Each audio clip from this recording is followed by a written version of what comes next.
Hola chicos. Bueno, hoy vamos a hablar en este práctico de epitelio glandular. ¿Sí? ¿Cuáles son los epitelios glandulares? Vamos a ver.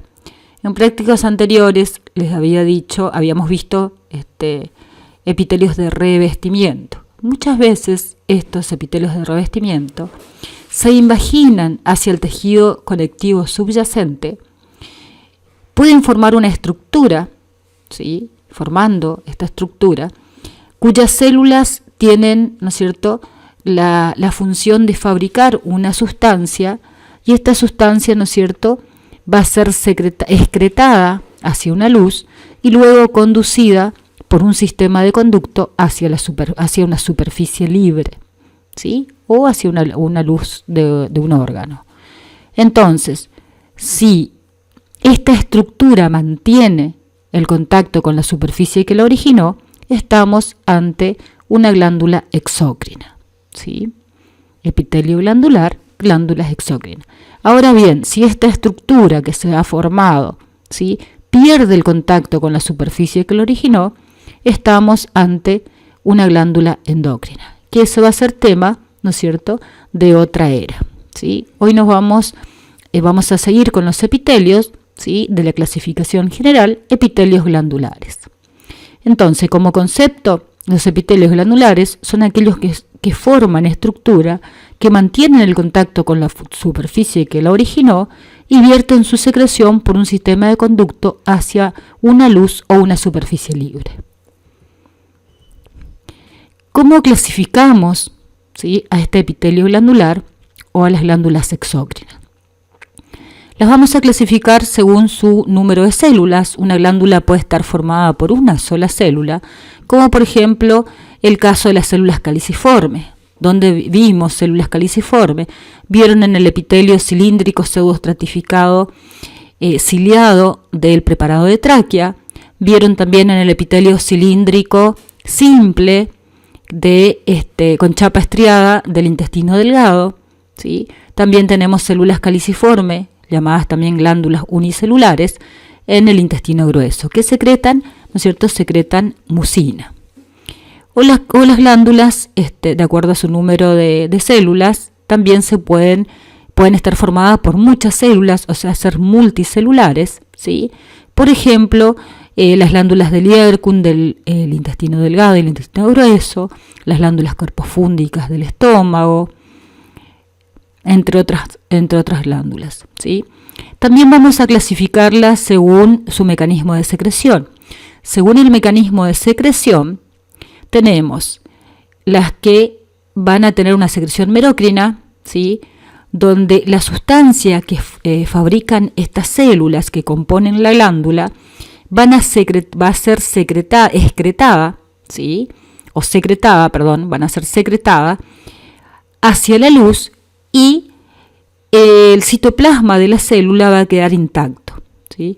Este mecanismo de secreción tienen, por ejemplo, las glándulas exócrinas que van a formar el parénquima de la glándula mamaria, ¿sí? Las glándulas exócrinas que son los acinos, ¿sí?, que forman el parénquima de las glándulas salivales, ¿sí? Y algunas glándulas sudoríparas también tienen este mecanismo de secreción. Otro mecanismo de secreción son las glándulas apócrinas, son las glándulas apócrinas, donde las células van a secretar la sustancia, ¿sí?, y también junto con la sustancia se va a perder parte del citoplasma, precisamente la porción apical del citoplasma, donde queda la porción basal, ¿sí?, y a partir de esta porción basal de la célula se vuelve a regenerar esa porción apical. ¿Qué ejemplos tenemos acá de mecanismo de secreción apócrina? Las glándulas caliciformes, células caliciformes, y también la secreción lipídica de las glándulas mamarias. Otro mecanismo de secreción es la holocrina, ¿sí?, donde las células que componen la glándula van a secretar su producto y junto con el producto se pierde toda la célula, ¿sí? Como ejemplo de este mecanismo de secreción tenemos las glándulas sebáceas. Siguiendo con la clasificación, se van a clasificar también a las glándulas exócrinas según sus conductos. En simples, cuando tenemos un adenómero, que es la porción secretora o que fabrica la sustancia, la porción de la glándula, y un conducto excretor. Repito, simples, un adenómero, un conducto. Y compuestas, ¿sí?, varios adenómeros por un conducto excretor. Varios adenómeros, un conducto, ¿sí? Ahora bien, glándulas unicelulares, habíamos hablado de acuerdo al número de células que componen la glándula, hablamos de unicelulares, como por ejemplo la glándula o célula caliciforme, y las multicelulares. Las multicelulares, ¿sí?, tienen siempre dos porciones, ¿sí? Una porción que es la porción secretora o adenómero, ¿sí?, que es donde las células que componen van a fabricar la sustancia, y otra porción, ¿sí?, que es excretora o conducto, ¿sí? Porción secretora o adenómero y una porción excretora o conducto, glándulas multicelulares. Siempre tienen estas dos porciones, ¿sí? Siguiendo con la clasificación, también, ¿no es cierto?, se va a clasificar de acuerdo a la forma de ese adenómero. El adenómero dijimos que es la porción, ¿sí?, que fabrica la sustancia, entonces es la porción secretora de la glándula, adenómero o secretora, ¿sí? Tenemos, según la forma del adenómero, las glándulas tubulares rectas, como por ejemplo las glándulas de Lieberkühn, del intestino delgado y del intestino grueso, las glándulas corpofúndicas y las glándulas endometriales, las glándulas corpofúndicas del estómago, del cuerpo y fondo del estómago, y las glándulas endometriales, ¿no es cierto?, en el endometrio, sería del útero. Vean cómo, ¿no es cierto?, las glándulas, qué forma, ¿sí?, del adenómero. Este es el epitelio de revestimiento, ¿sí?, que se invagina hacia el tejido subyacente, forma la glándula, en este caso, adenómero tubular recto, ¿sí?, y este epitelio de revestimiento, ¿sí?, epitelio de revestimiento, y esta es el epitelio glandular, que según su adenómero lo vamos a clasificar como adenómero tubular recto, ¿sí? Esto en el esquema, esto es un corte longitudinal, ¿sí?, y vamos a ver en el preparado, ¿sí?, este es el epitelio de revestimiento, acá, reviste la superficie, se invagina, forma la glándula tubular recta. En este caso, esta glándula tiene mucha imagen negativa porque es una glándula de Lieberkühn, ¿sí?, del intestino grueso, tubular recta, ¿sí?, y en esta imagen vamos a ver la misma glándula pero en corte transversal. ¿Por qué les muestro esto? Porque no quiero que se confundan cuando vean más adelante lo que es un corte transversal de una glándula tubular recta y un acino, ¿sí? Fíjense, esta es la misma glándula, ¿sí?, cortada transversalmente, esta glándula que vamos a ver así, ¿sí? Interpretación de corte, ¿sí? Y acá vemos en el preparado, ¿sí?, intestino grueso, vamos a ver, ¿no es cierto?, la glándula tubular, epitelio cilíndrico simple, va a tener de revestimiento, ese epitelio se imagina, miren el cilíndrico simple, forma la glándula tubular recta, y entre el epitelio inclusive hay células, estas con imagen negativa, que son las células caliciformes, que se acuerdan que les había dicho que son también glándulas unicelulares. Bien, siguiendo con la clasificación según su adenómero, tenemos adenómero túbulo-glomerular o tubular enrollada, pueden encontrar también en la bibliografía, ¿sí? Por ejemplo, las glándulas sudoríparas, ¿sí? En el mismo preparado de piel, ¿sí? Se van a la dermis. Van a ver que en la dermis, en la parte más profunda, en la segunda capa de la piel, van a ver esta cantidad de lucecitas, ¿sí? Les había dicho en un teórico anterior que si ustedes tienen una manguerita y la enrollan muchas veces, ¿sí? Y a su vez cortan transversalmente con una tijera y la ven desde arriba, ¿sí? Así van a ver una glándula sudorípara. Por eso es túbulo glomerular o tubular enrollada. ¿Está? Van a ver muchas lucecitas, ¿sí? Donde algunas luces, les dije cuando hablamos de epitelio de revestimiento, tienen epitelio cúbico simple y otras luces tienen cúbico diestratificado. Y toda la glándula también es ejemplo de epitelio glandular adenómero túbulo glomerular. Así que es protagonista de este práctico la glándula sudorípara, porque está como ejemplo de epitelio cúbico simple, porción del adenómero, cúbico diestratificado, porción del conducto, y como ejemplo de epitelio glandular adenómero túbulo glomerular. ¿Sí? Más que protagonista, estrella. Acá hay una imagen mayor, ¿sí? Las lucecitas que les decía, acá con más aumento. Siempre que busquemos una glándula sudorípara en un preparado, lo que vamos a ver son muchas luces. ¿Y dónde vamos a buscar? En la dermis profunda o en el límite entre la dermis y la hipodermis. Esto es glándula sudorípara.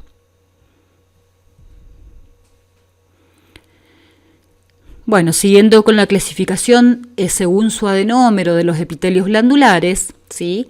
Tenemos adenómero esférico, ¿sí? Dentro de los adenómeros esféricos tenemos el acinar, ¿sí? Los acinos, ¿sí? Tienen forma esférica, depende del tipo, las células son triangulares, ¿sí?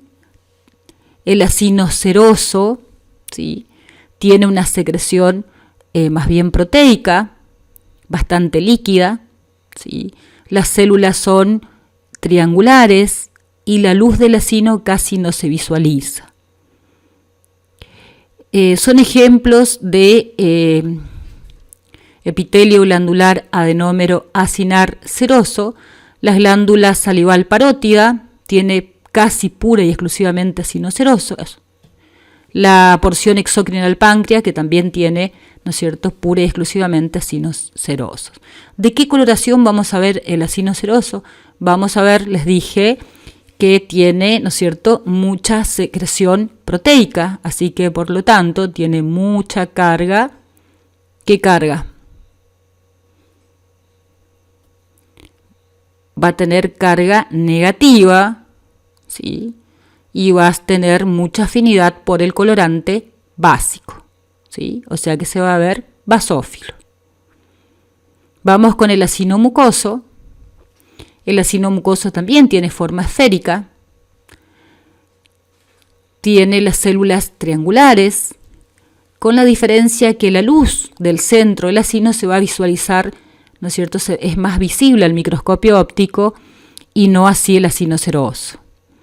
El acino mucoso, ¿no es cierto?, como su nombre lo dice, va a secretar mucina, mucus, ¿sí?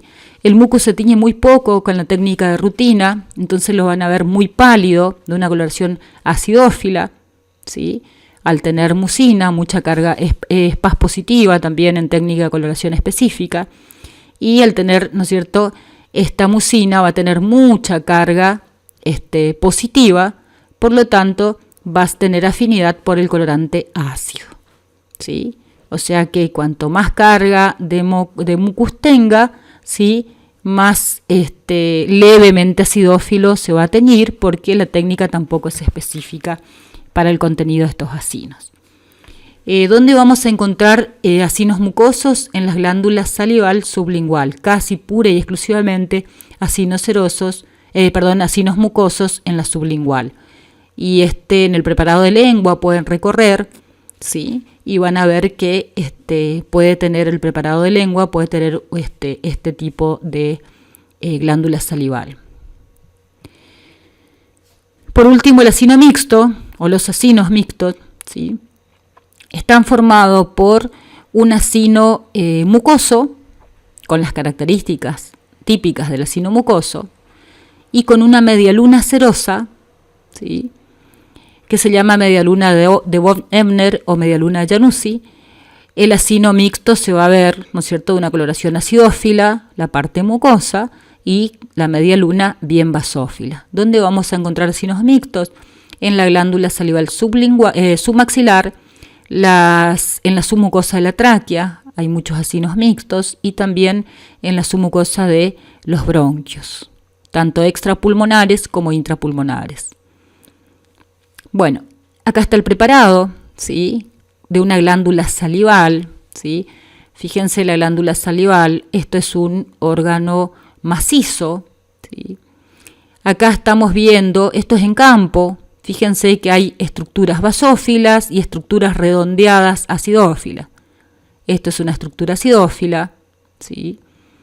Dice esférico, o sea que vamos a buscar estructuras redondeadas. Miramos en campo, visualizamos las estructuras basófilas, las estructuras acidófilas, ponemos un poquito más de aumento y acá estamos, ¿sí? Acinos serosos, decía la característica que la coloración era basófila, que casi no se visualiza la luz central. Las células son triangulares o piramidales, los núcleos son más bien esféricos, ¿sí? En cambio, miren, el acino mucoso, acá, el acino mucoso, todo esto es un acino mucoso.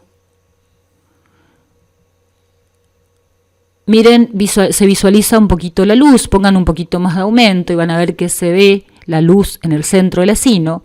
Las células también son piramidales, la coloración es levemente acidófilo y los núcleos son aplanados y están hacia la basal de las células. ¿Por qué?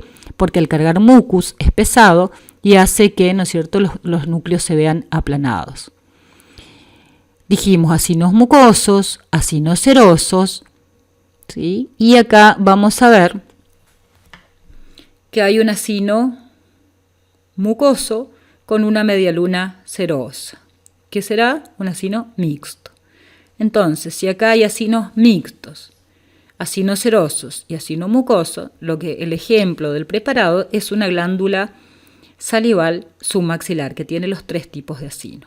De paso les vuelvo a mostrar acá un epitelio, esto es un conducto excretor, y tenemos que ver qué epitelio de revestimiento tiene, y acá van a ver que al estar en un tabique grueso de tejido conectivo es un conducto interlobular, ¿sí? Está entre 2 lóbulos grandes. Entonces, el epitelio, miren, la porción más superficial es un cilíndrico diestratificado.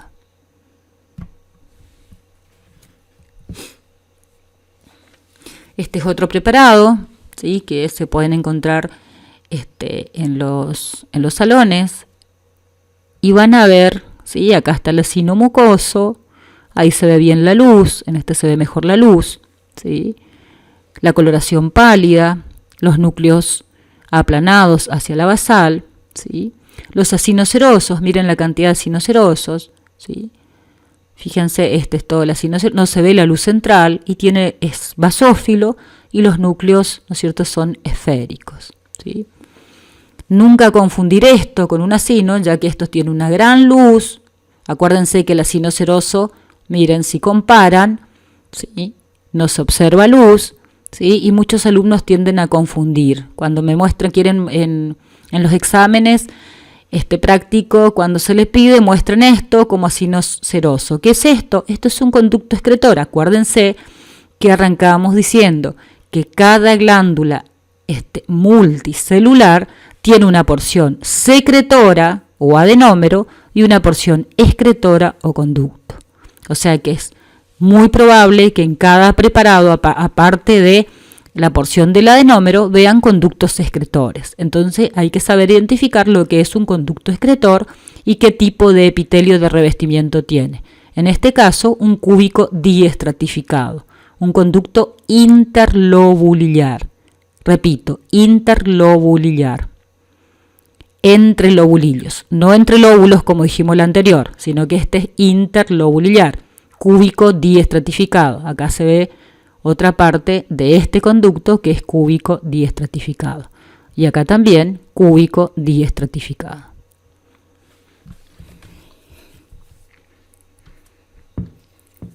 Bueno, también dentro de los esféricos tenemos el esférico alveolar, que no sé por qué le pusieron dentro de esta clasificación, porque en realidad no sé por qué esférico, porque los alvéolos no son tan regular, no son tan redonditos ni tan esféricos, sino que el órgano, pero está dentro de esta clasificación, según la teoría.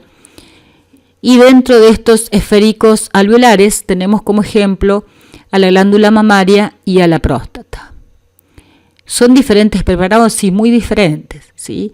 Este que estamos viendo es una glándula mamaria, ¿sí? Una mama. Y están viendo en campo, fíjense, ¿sí? ¿Dónde está mi epitelio glandular? Acuérdense que el epitelio glandular, ¿sí? Siempre que hablemos de epitelio se sigue viendo basófilo, ¿sí? Entonces, ¿dónde está mi epitelio? Acá. Esto, si bien es un órgano macizo, está acribillado, miren, de estructuras huecas, todas estas estructuras huecas, ¿sí? Que forman, ¿no es cierto?, el adenómero. Esta es la forma del adenómero, ¿sí? Epitelio glandular, adenómero alveolar, porque está acribillado de luces, muchas luces, que en lugar de luces se le llama alvéolos, que no tiene nada que ver con los alvéolos pulmonares, ¿sí? Esto es epitelio glandular y tiene el aspecto de alvéolos, por eso se llama epitelio glandular, adenómero alveolar. ¿Dónde? En mama. Y esto grande, estas luces grandes, que no vamos a confundir, como les dije hoy, lo que es la porción del adenómero, que son todas estas luces, en este caso pequeñas, y que se pueden ver más grandes si pongo más aumento, con esto que son los conductos excretores. Vuelvo a repetir, toda glándula multicelular tiene una porción de adenómero, que es la porción que fabrica la sustancia, ¿sí? Y la secreta hacia una luz, y de esa luz va por un sistema de conducto, ¿sí?, hacia una superficie, ya sea una superficie interna o externa del cuerpo. Y por último, adenómero esférico alveolar, ¿sí? También está acribillado de luces. A mí no me gusta decir esférico alveolar, yo les digo porque está en la teoría. Para mí, para el práctico, es adenómero alveolar, túbulo alveolar de la mama. Para mí, adenómero, túbulo alveolar, volvemos atrás un poquito, porque van a ver, ¿sí?, que cuando les toque el preparado de mama, fíjense que son como túbulos, ¿sí? Túbulos que al corte transversal se ve una cantidad de luces. ¿Por qué? Porque esta es una mama, ¿no es cierto?, de nulípara, o sea que no ha dado de mamar, ¿sí? Entonces como que está en una mama inactiva. Entonces se ven todo como conductos, ¿sí? ¿Decimos alvéolo? Sí, decimos alvéolo, pero es túbulo alveolar por el aspecto, ¿sí? En cambio, el de próstata, yo siempre, para que hagan la diferencia, le digo alveolar solo, porque la próstata, desde la pubertad, ¿no es cierto?, desde que el varón comienza con sus movimientos hormonales, la próstata, ¿no es cierto?, comienza su secreción. Entonces son glándulas que están en actividad desde la pubertad, ¿sí? Fíjense las luces, ¿sí?, de las glándulas. Estas son las glándulas. ¿Y cómo me doy cuenta cuál es la porción del adenómero y cuál es la porción del conducto? Por el epitelio. Miren acá, ponemos más aumento.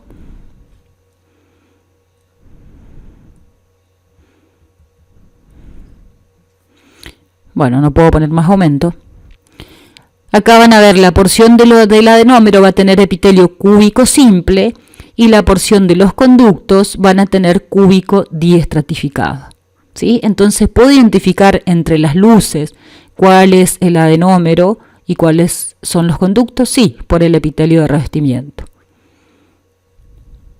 Bueno, entonces repito, epitelio glandular, adenómero alveolar, próstata, ¿sí? Estas luces, ¿por qué? Pues están llenas de luces y estas son las glándulas y muchas veces en la luz van a encontrar esta secreción, ¿sí?, secreción levemente acidófilo, que son los llamados cuerpos amiláceos.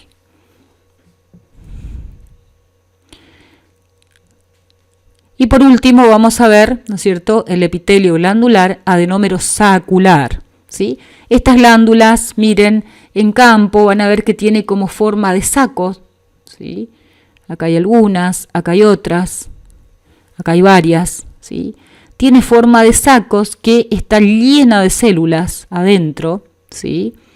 Acá está, pero está pata para arriba. Bueno, esto está al revés, ¿sí? Pero esta es la forma del saco. Todo esto, ¿sí? Y van a ver que adentro está llena de células. En la periferia del saco, fíjense que hay más coloración. ¿Por qué? Porque las células se originan desde la pared del saco, ¿sí? Van proliferando hacia el centro y se van cargando de una sustancia que es lípido, ¿sí? Fíjense que acá, ¿sí?, están los núcleos y acá hacia la luz, ¿sí?, ya del conducto de la glándula, ¿sí?, fíjense que ya perdió su núcleo porque se cargan totalmente de lípido que casi no se tiñe, por eso se ve la imagen negativa, ¿sí? Eso es una glándula sebácea. ¿Dónde vamos a encontrar la glándula sebácea? También, fíjense, esto es una glándula sudorípara. ¿Dónde encontrábamos la sudorípara? En la segunda capa del preparado de piel, o sea, en la dermis, ¿sí? Y también vamos a encontrar otro anexo que es el epitelio glandular adenómero sacular, glándula sebácea, en campo y en mayor aumento, ¿sí? O sea, como encontramos también la sudorípara, epitelio glandular adenómero glomerular, glándula sudorípara, epitelio glandular adenómero sacular, glándula sebácea. ¿Está? ¿Qué tipo de secreción tenía? ¿Qué mecanismo de secreción? ¿Se acuerdan? Secreción holócrina, ¿sí? Porque se pierde no solamente la secreción que está en las células, que es el lípido, sino que toda la célula se pierde. Bueno, con esto concluimos lo que sería este epitelio glandular, ¿sí? Vayan dibujando, esquematizando, preparando los cuadros sinópticos, preparando la carpeta de trabajos prácticos y completando, ya que después de estos prácticos les voy a dar un cuestionario tanto de epitelio de revestimiento simple, otro de epitelio de revestimiento estratificado y un tercero de epitelios glandulares. Bueno, hasta luego.